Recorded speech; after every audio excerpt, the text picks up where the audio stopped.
Hey everybody, Dominic Nesher here. And today we have the great Theo, mate. We've been talking for a few years now. Yeah, it's been great. Thanks for coming back on the show. No worries. You're busy as ever, winning awards and growing the team. You've come in here with resumes and stuff, so you never stop. Mate, talk to me a little bit. What's going on at the tail end of last year? How's finance and the world of banking and all that kind of stuff? So the first 6 months of last year was a bit tough. The election slowed things down. We were still sort of recovering out of a bad market from the previous year. But then once the election was out of the way, once the RBA started cutting the cash rate, and also APRA loosening lending, the second 6 months was great. The tail end of last year, loads of buyers came back into the market. Confidence was back out. It was like a hot market again. Although a lot of people left, taking the initiative or taking action a bit too late. So some sellers trying to take advantage of the market, I think, didn't take enough initiative and call agents and get their property listed in time to get onto the market last year. So there wasn't that much stock on the market. So a lot of buyers were fighting over the low levels of stock. This year already we've seen the market start strong. There's been great levels of stock this year and starting early as well. Normally we don't start seeing the properties come on the market till now, really, just after Australia Day. But we've already started seeing it sort of the last couple of weeks. Got a lot of confidence for this year.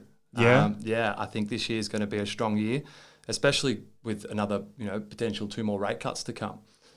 Talk to us a little bit about that, because I were predicting, and all the major banks, their economists were saying, yeah, we're going to be cutting rates in Feb or whatever, but what are your thoughts? Well, I just I looked up some interesting sort of stats and data on this recently for a blog post that we were doing. And it was only a bit over 10 years ago was the GFC. And in the GFC, our cash rate was 7.25%.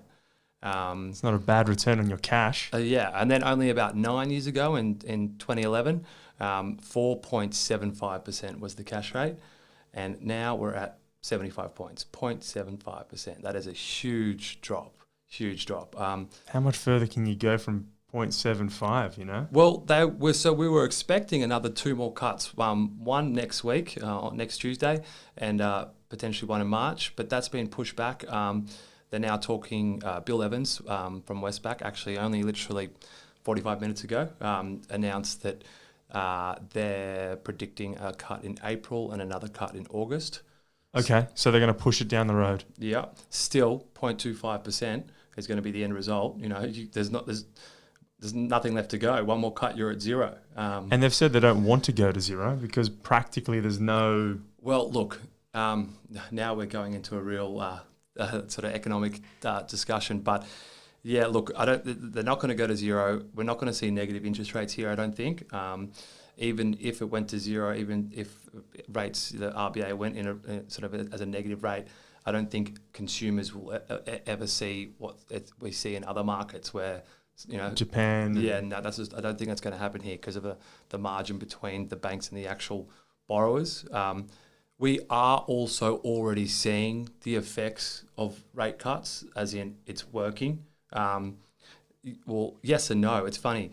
The fundamentals of economics hasn't really applied, in the last few years, as in what should happen from, things react. Pull this lever and that should happen. Exactly. Yeah. You pull this lever and normally that would happen. That's not happening, know. Although, rates being so low has led to, share markets globally hitting all-time highs. We see the Dow Jones almost at 30,000. I think it cracked 29,000 recently. ASX just passed 7,000 recently, which is, actually just over where we were pre-GFC 12 years ago. So we've only just recovered to where we were 12 years ago, which isn't that good. But the Dow Jones, the US, has almost tripled. So they're booming over there. So if we do see another global financial crisis, which some say might be on the cards, I think it's going to affect America more than it would affect us. Just because we haven't, pumped up our stock market on debt like they have. And I think property here is still always a safe haven. Yields on property has also decreased. So when rates go down, share markets rally and yields decrease across the board in all asset classes. So that includes shares. So that across the ASX, what you get on a blue chip company in terms of a dividend yield is quite low at the moment, and no different for investors on investment properties. Years ago you could have picked up 4 or 5% return on an investment property. It's a bit harder to find that now. Investors are probably having to come to terms with taking 2-3% home gross. Yeah, and you can see that even in the property market that there's just way more investment properties out there. It's harder to lease your traditional property out, and the rents have come back a little bit. So everything you've just discussed is absolutely true, and you're seeing it in a real practical way in the property cycle. But let me ask you, so we walking into the next couple of months, and we can see that there may be some other rate declines or decreases. What are the practical realities of that? Like, can we see banks decrease rates even further? Do you anticipate much change in the banking environment for me as a home buyer or an investor? That's actually a really good question, right? How much of a difference does it actually make to the person borrowing money? From a serviceability point of view and a borrowing, power point of view, as in, how much will it mean I could borrow a lot more? No, not necessarily, because, APRA did make some changes mid last year to increase your borrowing capacity, or everyone's borrowing capacity, but they did put some floors and caps on that, so that, there is a minimum still assessment rate. The banks in the last few rate cuts, they haven't been passing on that much either. So, if there's another couple to come, I imagine they're probably only going to pass on 10, 15 points at most out of the full 25-point cuts. So, yeah, and what does that mean on a, let's say a $700,000 mortgage? Not an awful deal, not an awful amount. So I just think it gives people a bit more confidence to go out there and buy, knowing that the rates are low. They could buy a property and it pretty much could be positively geared from day one if they've got a decent deposit.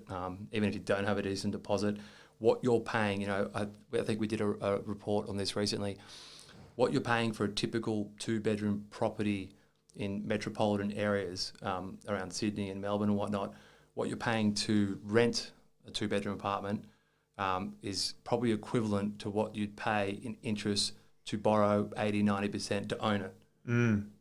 So yeah, look, on that basis, I just see that the property market will stay strong. Yeah, so you do see a surge in the property market. I think this year we've got 5 to 10% in us in terms of growth in good areas, right? In good areas where not oversupply. Yeah, not a supply issue. There's a consistent demand. There's not some something that's changing the whole main road or something like that in a bad way. The biggest problem with Sydney in particular is supply.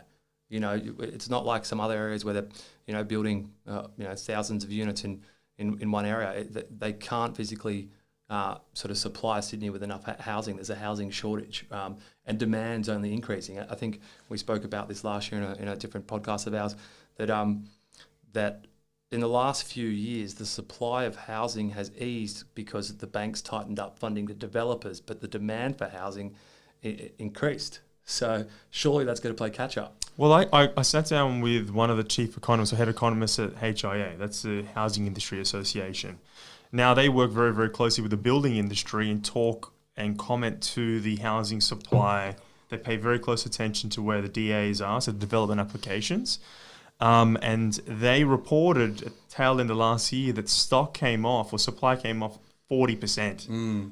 Something more than that. And then the delay for that to then come into the market is if the supply or if the DAs coming through council were to increase by 50% or 100%, there's still a 2 to 3 year delay. Lag. Yeah, it's a really good point. The lag of addressing the issue it takes years, because let's say the banks all of a sudden say, all right, we will be more accommodating to developers now, and we'll support developers trying to build a couple hundred unit residential development sites. Once that gets announced, then people start working on opportunities. Maybe they rezone areas. Also, that takes a while for people to start working on opportunities. And then once they do work on an opportunity, then they go to market. It's still 2 years before completion. It takes a while for these things to happen. So, yeah, I think that lag just means just demand on what's on the market at the moment, and what's on the market is limited. So, mate, that's a great commentary on it. Thank you. Yeah. So, what opportunities are you seeing out there? I think that I'm catching some that one, if you are a renter out there, then it is an opportunistic time for you to stop renting and buy and rent and live in your own home. Sorry, buy and rent in your own home. I keep on saying rent. Or there is also an opportunity for you to go out and start accumulating additional investment properties because, the interest rate is so low at the moment. Mm-hmm. Are there any particular areas or are there any particular sort of opportunities or parts of the market that you think are interesting? Because you talk to so many people and you have so many clients, but just, is there anything that you've caught onto? Well, look, I think what you just said there, two different scenarios, someone renting, looking to buy, or someone owns, thinking about buying another one. Both those people don't think typically that it is possible for them to do either of the two, right? They don't know. And it always starts with a conversation. I know... And I've been doing home loans for 10 years, and the amount of people that I just casually are having a chat with at the pub or something, or at a coffee shop, not because I'm trying to sell them a home loan, but it's what you do for a living. But just because what I do for a living, and the conversation arises of potentially buying, and they didn't think it'd be possible, and then after they join a couple dots and realize they could make it work, all of a sudden the momentum just takes off. They think, okay, this is possible. I can actually afford to buy a property. And for the second scenario you mentioned, where it might be someone who already owns one trying to buy a second, they realize I might not even have to tip in any sort of ongoing cost, a monthly repayment. I actually could potentially earn $50 a week from it or something like that. So, yeah, look, I think to have a conversation, see if it's achievable for you. For first home buyers, people trying to buy their first one, you don't need a big deposit. You can get away with 5% these days. You can also use a guarantor to help you get the property, the loan approval. Guarantors meaning that you don't need any deposit whatsoever, and a family member can use their property as additional security. Mm-hmm. There's limited guarantees there as well. So it's quite achievable in anyone's situation. Because I remember back in the good old days, we can almost get 100% loans, or we could get 100% loans. At the moment, it's difficult to go and get your 10 to 20% deposits, or 90 to 80% LVRs. Do you think you're going to see some more of those highly geared? It's still possible to do 90-95% loans. And it got harder in terms of they've got a bit more due diligent in checking the client situation, like looking at bank statements and looking at credit card statements and actually verifying people's living expenses and actually checking what they're declaring is true. But still, the policies were there. It was still doable. I personally would recommend not going above 90%, purely because mortgage insurance becomes quite high above 90%. Okay. Although there are incentives now with the government and for first home buyers to have mortgage insurance waived. There also are a lot of people don't know what's available to them. There's a lot of waivers of mortgage insurance even to consumers. Bank of Queensland is offering mortgage insurance waivers to people in certain professions. We've got relationships with all the major banks that allow us to give doctors, engineers, accountants and solicitors, an exemption to mortgage insurance. So if you qualify for one of them, I wouldn't see any hesitation of borrowing 90%. But yeah, to answer your question, look, it's probably gone. It got harder to borrow money above 80% up until about June last year. Got harder for about 2 years, and then once APRA made those changes, we're slowly seeing a bit more of an appetite from all the banks to entertain that space, because we had the correction, because things have slowed down, and because I think there's a bit more confidence back in the marketplace. So it really sounds like what I'm taking from you here is, if you're on the fence, if you're unaware and you're tossing around different ideas in your head, it all starts with a conversation.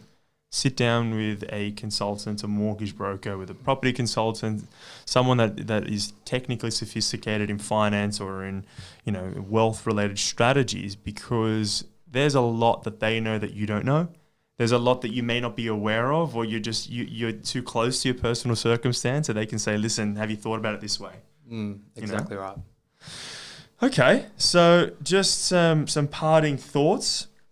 Mate, where can people find you? If people want to hear more about you and from Theo and from Shore Financial, I know that you got the podcast, and you've also got the you put up different media articles and things. Is there anything happening in your world in Shore? Yeah, look, visit our website, shorefinancial.com, and that's Shore as in SHORE. We've got blog posts, and we're constantly releasing interesting content. We focus on making sure our content is informative, as our newsletters are as well. Our brokers are also brokers that specialise in being a bit more advice driven. You know, they're relationship sort of managers. 90% of them are tertiary educated with some sort of degree.